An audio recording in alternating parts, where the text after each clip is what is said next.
ازيكم متابعيني عاملين ايه؟ النهارده باذن الله هنعمل السمك المكاريل مع بعض.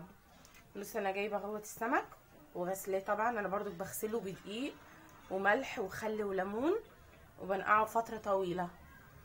بصوا السمك اهو، بصوا غسله مخليه عامل ازاي.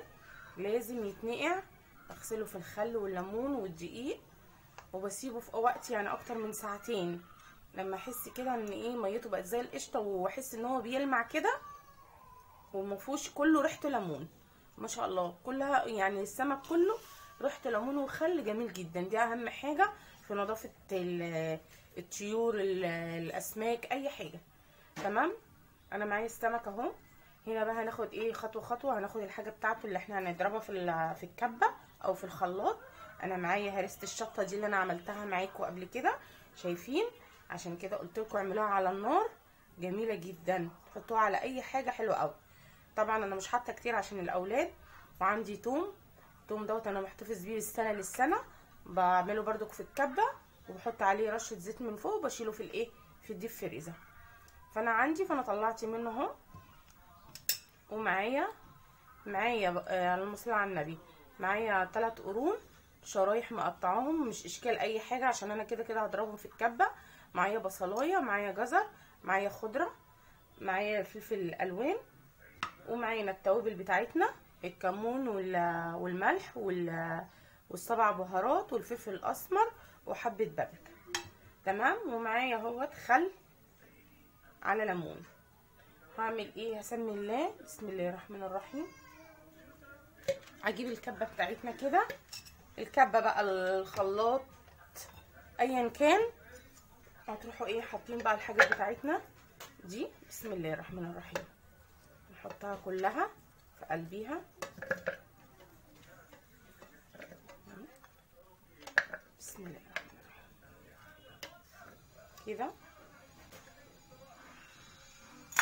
وبعد كده هنحط الهريسه بتاعت الشطه. هنحط حاجه بسيطه، كل ده على حسب بقى يرجع لكم. انا حاطه بس ايه بسيطه عشان عندي اولاد وما بيحبوش الحاجه ايه حراقه شويه. انا قلت ايه يعني استغنى عن الشطه واحط هريسه الشطه ديت، انا بحب احطها على طول. تمام. ماشي يا حبايبي، احنا ايه بسم الله الرحمن الرحيم. امسح بس هنا كده.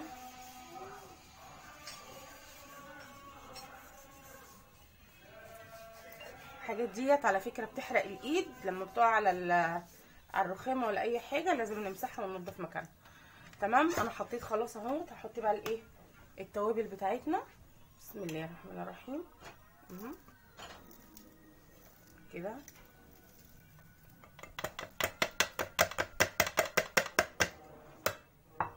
وهحط هنا الليمون والخل. بسم الله. ما تقولوش كتير ده كده، كمان انا بحط ازيد من كده. هضربهم بقى ايه في الكبه بتاعتنا. بص يا حبايبي، انا خلاص كده خلصت اهو، عملتهم انا في الكبه. بسم الله الرحمن الرحيم. هعمل ايه بقى؟ انا هاخد بس شويه، ده بصل مبشور وجزر مبشور وشويه خضره. تمام. انا دولت بعملهم ايه زي حشو في قلب السمك. هاخد شويه خلطه من بتاعتنا دي هحطها عليه. بسم الله الرحمن الرحيم كده. اقلبهم مع بعض.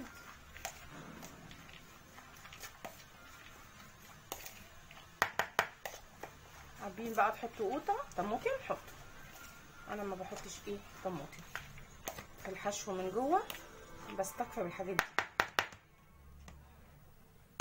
اعمل ايه بقى؟ اجيب السمك بتاعنا كده. بسم الله الرحمن الرحيم. طبعا ايه نجيب السمكيه كده. بسم الله الرحمن الرحيم. من هنا كده انا بقطع الحته دي كده. بسم الله الرحمن الرحيم. شايفين كده؟ كذلك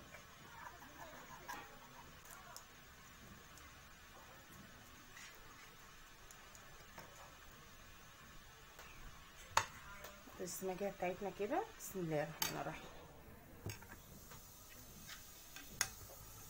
تتبيله ريحتها جميله جدا. تعجبكم باذن الله اعملوها بنفس الطريقه دي اهي كده.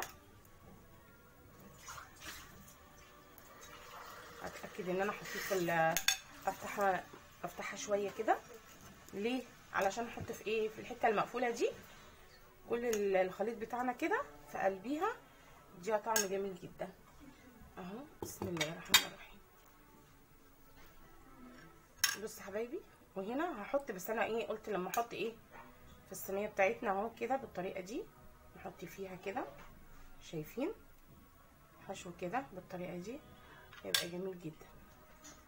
بسم الله الرحمن الرحيم.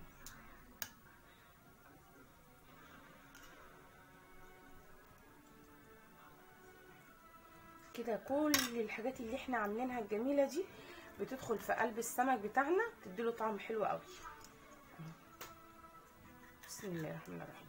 يبقى خلوا بالكم حبايبي من حكايه موضوع الملح، عشان في ناس حبايبي يعني كتار بينسوا بيحطوا ملح ايه زياده، فالحاجات دي تخلي بالكم منها قوي ماشي. عشان في والله صحابي يعني برضك موضوع الملح ده مشكله عندهم، بينسوا وبيحطوا الملح كتير، الحاجه بتبقى جميله جدا بس نسبه الملح اللي يحطوها بتضيع الدنيا خالص، فخلي بالكم من حاجه زي كده اهو. بسم الله الرحمن الرحيم. تمام كده. نحط برضك بنفس الطريقه، والحاجه تبقى معموله الواحد يزعل والله، تبقى معموله وتشوف يعني الشكل احلى من الطعم، بس تبص تلاقي ايه نسبه بسيطه حاجه بسيطه خلت الاكل حاجه تانية. يعني الواحد يجي يدوق بص يلاقي السمك حادق، الحاجات دي حادقه حتى لو شكله ايه، بس خلاص طالما حادق عمرنا ما هناكل منه. برضك الحاجه لو مسكره زياده عن اللزوم برضو فالواحد نفسه بتعمل منها، حتى لو نفسه فيها مش هيقدر ياكلها. بسم الله الرحمن الرحيم. دي صغيره شويه فايه افتحها من الجنب التاني مش اشكال، حاجه بسيطه اهو. بسم الله. انا بوريكم اهو، انا قلت قدامكم كل الخطوات، انا بس عايزه اكمل بقى الباقي وايه واوريكم انا برضك بحط الحشو في قلبيها عشان تبقوا شايفين كل حاجه اهو كده بالطريقه دي كده. بسم الله الرحمن الرحيم. بصوا حبايبي احنا كده خلصنا الكميه اهي. هنعمل ايه تاني؟ بسم الله الرحمن الرحيم. نجيب اي حاجه بقى اللي احنا هنحط فيها، صينيه بقى طاجن اي حاجه، احط شويه من الخليط اللي انا بعمله ده كده بالطريقه دي كده. بسم الله الرحمن الرحيم اهو شايفين كده، وهقفله واحطه بقى بالطريقه دي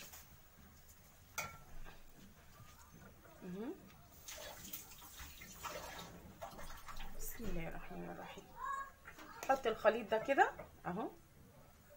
بسم الله الرحمن الرحيم اهو. برضو هعمل الكميه كلها بنفس الطريقه دي اهو زي ما انتم شايفين.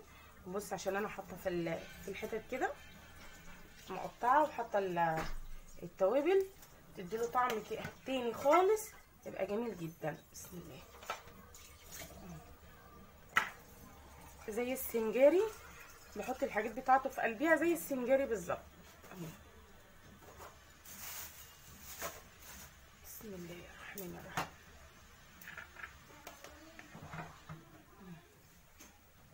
لو فاض مننا بقى حشو نحطه حواليه برضو مفيش مشكله، نحطه جنبيه كده يبقى حلو قوي برضو بالطريقه دي كده شايفين. كمل بقى الباقي برضو. بصوا يا حبايبي خلاص انا كده خلصت اهو. انا بقى عندي ايه هنا مقطعه البصل شرايح وقرون فلفل وجزر. هعمل ايه الخلطه دي فاضت من ايه دي اللي فاضت، هعمل بيها ايه هحط الحاجات دي كلها على بعض اهي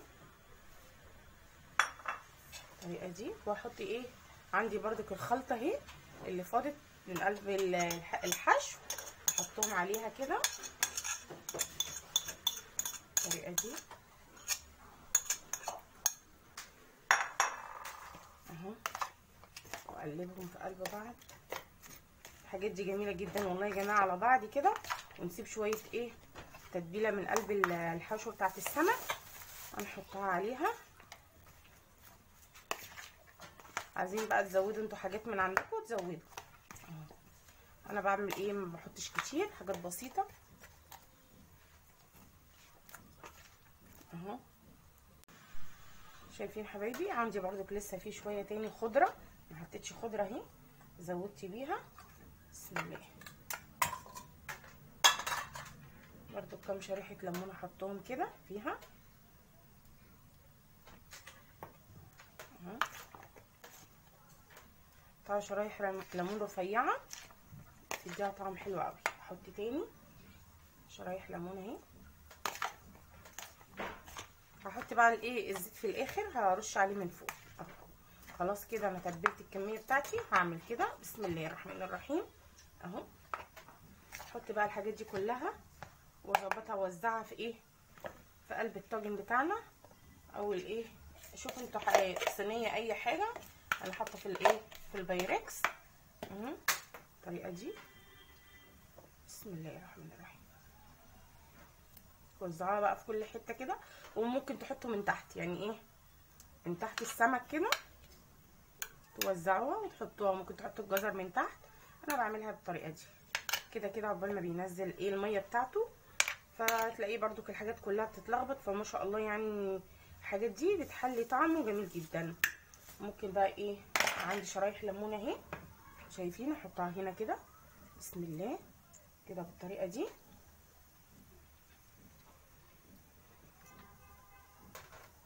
وممكن اقطعها نصين ثانيه واحده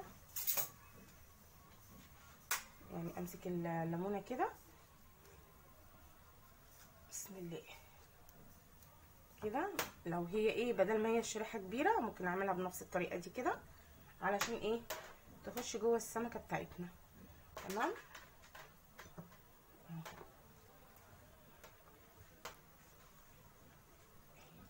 ازقها كده كده بقى طعم الليمون دخل في قلب السمك كده حاجه تانية خالص. خلاص اهو يا حبايبي بس كده. نحط بقى شويه زيت وايه وهدخلها الفرن بالطريقه دي. بصوا يا حبايبي انا خلاص طلعتها من الفرن اهي. ايه رايكم؟ لو حابين بقى تخلوها سواها اكتر من كده لكن هو كده جميله جدا وناشفه. بصوا ما شاء الله. عايزه اوريها لكم برده من تحت اهي. بصوا ناشفه اهي ما شاء الله جميله جدا اهي.